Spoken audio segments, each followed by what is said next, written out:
Okay, now we're going to talk about your bioterrorism simulation, which will occur in the critical care lab. As with everything else, we're having to do it a little bit differently this semester.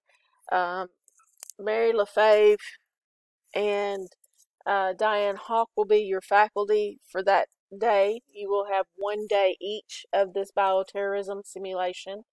In your course, there's some instructions here posted.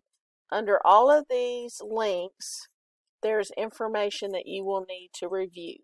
Now, under the medical response to terrorism, that is a huge, huge external site. So I made you a little Word doc that kind of told you what to key in on and what to look at.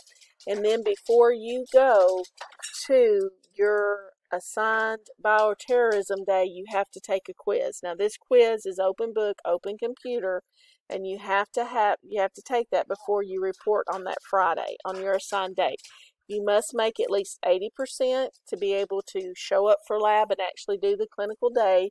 If you cannot pass it at 80%, then you are going to miss that clinical day, and it will be considered a failed clinical day for you, as you can take that quiz up to 3 times. So these are the different things that you're going to look at.